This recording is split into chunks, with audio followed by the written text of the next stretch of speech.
Welcome to the Jill Sinclair Show, bringing you real conversations about business and life to help you to uncover your success blockers. Now, as always, going to bring it in real, uncensored, bring it in hot, because we're humans and you want it real. I don't own an island. I'm Jill Sinclair, living in Vancouver, Canada, an executive coach, and I'm sharing my stories as well as some of the people that I coach to help you to step up your life and uncover your success blockers. So the first question today is coming in from Hamish. Now, Hamish has read my book, Hustler's Sophisticate, which is available on Amazon. And he said, Jill, I read your chapter 8. Let's see, Hamish, I read your chapter 8, and you say yes and figure it out along the way. I'm having a hard time saying yes to new opportunities. Okay, Hamish, well, you just said you're having a hard time saying yes. Well, you didn't really say why you're having a hard time saying yes, because when you say yes and figure it out, you start to just jump into life. Now, a couple of examples that I can give you. I'll start with one. Did I know what I was doing when I started my own speaker series? In fact, it's called Hustler's Sophisticate Speaker Series and Business Bootcamp. And I brought in Ryan Serhant from $1 Million Listing New York. A huge star right now, millions and millions of followers. He's got a few of his own shows. And my first speaker series ever was in March of 2019. And here I bring in Ryan Serhant because my first speaker series, I'm going to go big. Because why wouldn't I? But I didn't know the first thing about what I was doing. I'd never done an event like this, never. I never produced, hosted, as well as keynoted. I didn't know the first thing. How do I get sponsors? Are people going to buy tickets? I don't know. I just remember I had to get this done. I had the event. I had someone help me to put it up on Eventbrite.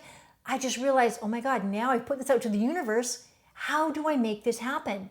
So I'll never forget this. I had my first meeting with my first ever sponsor.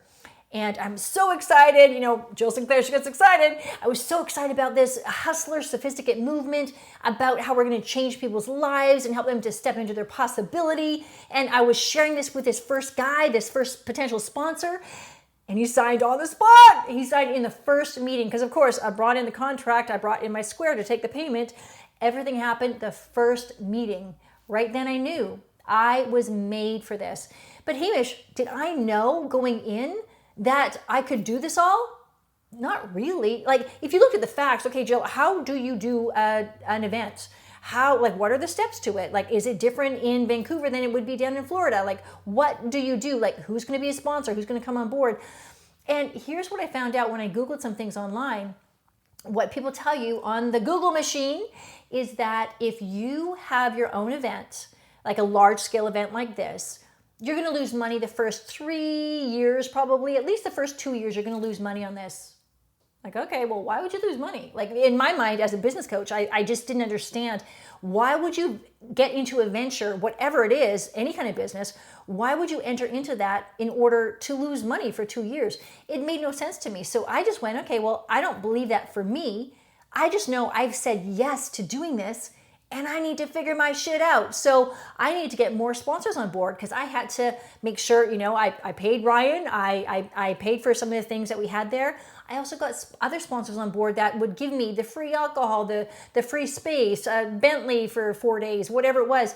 I worked with other people to bring them on board, to help them to see my vision, to help them to see my reality.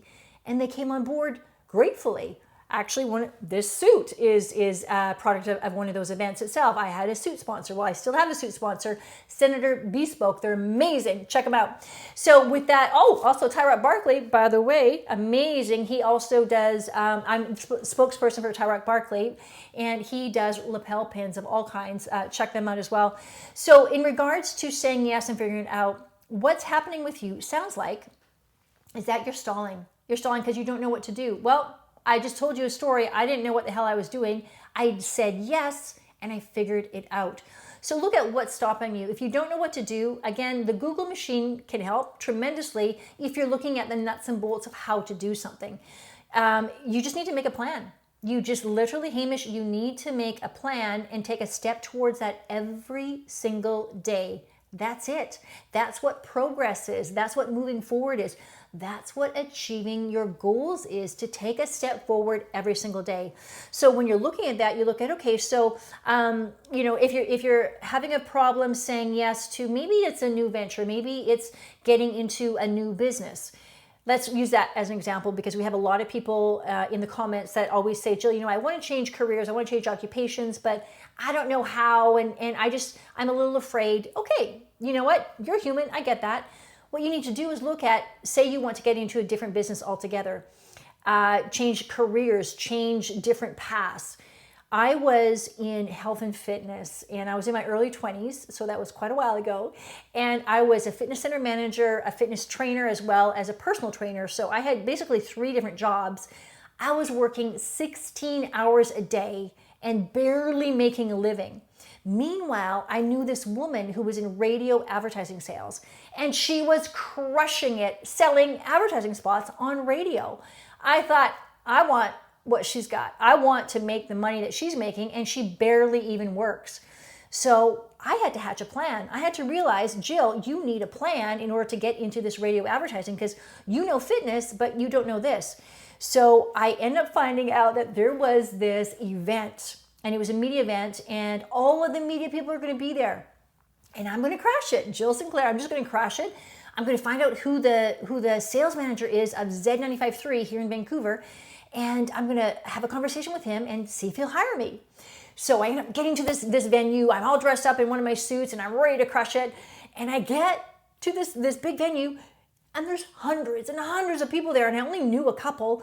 And all of a sudden, I'm like, holy shit, what am I doing here? So I made a beeline to the bathroom, and I go to the bathroom, and I give myself a pep talk. I'm standing in front of the mirror. I'm like, Jill, you can do this. You haven't come this far, not to only come this far.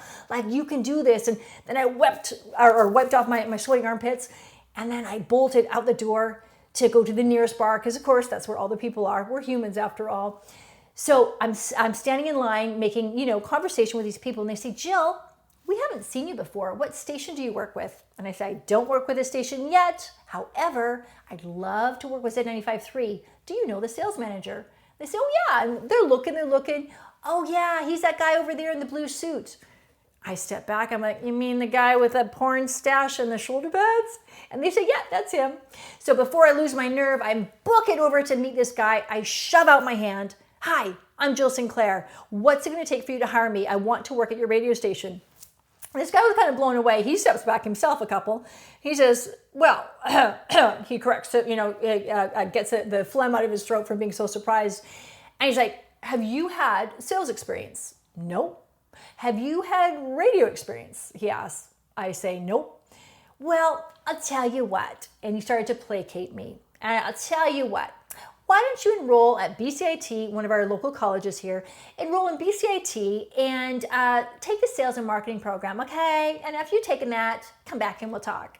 So I was so excited because now I had plan 2 that I was going to implement. So the next day I enroll in one course, only one night school course, the ABCs of closing. So I enroll in this course. I have so much fun with it. As soon as I finish the course, I phone up Miami Vice dude with the porn stash and the shoulder pads, and I tell him again who I am, remind him, and I book a meeting with him. After 3 interviews, they offered me the job. So was I going to let someone tell me that, no, just because I didn't have the experience, they wouldn't hire me? I know. Well, I'm going to somehow get the experience. I get the education, get whatever it took. I didn't get a degree in sales and marketing. I only took one course, and I knew that I could do the job. I knew I had it. If that was my only barrier to entry, well, damn it, I was going to jump in and do it. So again, Hamish, what is your barrier to saying yes? What is your barrier to not jumping on your opportunities? Because there's always a solution. There's always going to be a solution, and it's you that's holding yourself back. So realize that when you're looking at, okay, so, and I'm not saying to say yes to everything, because there's some things you just have a hard no to, for sure. But when you're stopping yourself and you're saying, well, you know what, before I start my podcast, it needs to be perfect. It needs to be this. No, it doesn't. Just begin. And you're starting to write a book. I don't know what I'm doing. Neither did I. Now I'm 3 books in, actually starting my 4th book, the motivation myth. Why motivation isn't, I think motivation is a myth. Motivation is just like a unicorn. It's hard to find and really hard to keep. So the motivation myth. And again, you look at this and think that, what would stop me? Nothing. If I have these insecurities about, well, I don't really know what I'm doing. I'm not really an author that is represented by anyone. I'm not, and cloud my mind with all these negative and self-limiting thoughts, then I wouldn't do anything. I wouldn't have had my own radio show. I wouldn't have brought Ryan Serhant in. I wouldn't be doing what I'm doing with my podcast. I wouldn't do a lot of things because I would stop myself and be thinking in this little tiny human way. So Hamish, put aside your insecurities, put aside your doubts, and jump in. The water's fine. And guess what? You will figure it out. Start to get a mentor into your life that has done something that you're looking to do. And as much as I said a few episodes again about no one necessarily needs a mentor or a business coach, some people do though. And with you, it sounds like you need encouragement for someone who's done what you want to potentially do. So look at someone, what their path has been, not that you want to, replicate it or duplicate it exactly word for word or, action by action, but you cut, paste, repeat. What have they done that you can implement into your life to make it easier for you to begin? Because again, with a podcast, like say with me beginning my podcast, I didn't necessarily know what I was doing. I've had my own radio show in the past, but I enrolled people into my life to help me with this because I specialize in this. They specialize in this stuff.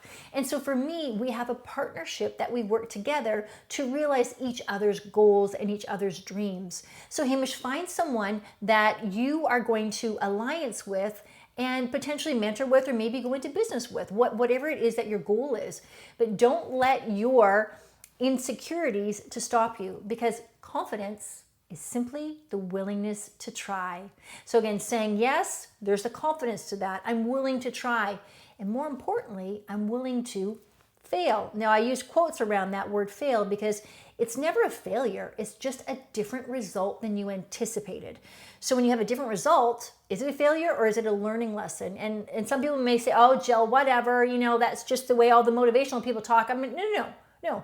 Anything I do in life, it's not a failure if I didn't get the result. It's just a different result. I put my ass into this. I worked off. I did everything I could to get this specific result. And if I didn't get it, that's okay. That's absolutely okay. I wasn't meant to get it. It wasn't for me. I've got some big, hairy, audacious goals to work with Oprah. I believe I can bring a lot of value to her. I believe we have the same mandate in helping humankind. I believe we have a lot of the same work principles. So I believe I can bring value to her. So to me, it's not this unusual thing that I feel like all insecure because she's this multi-billionaire media mogul. Well, I'm Jill Sinclair from Vancouver, Canada, and I'm changing lives. One podcast at a time, one stage at a time, one person at a time. So Hamish, step into your brilliance, step into your possibility, say yes, and figure it out. As always, thank you so much for listening. Thanks for being a part of the Jill Sinclair Show.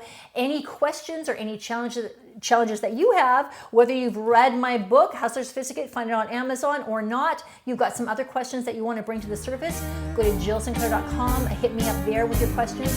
Also, go follow me on Ms. Jill Sinclair on Instagram and hit the subscribe button down below wherever it is, whatever forum that you're listening or watching me on. And I'll see you back next time. Stay well.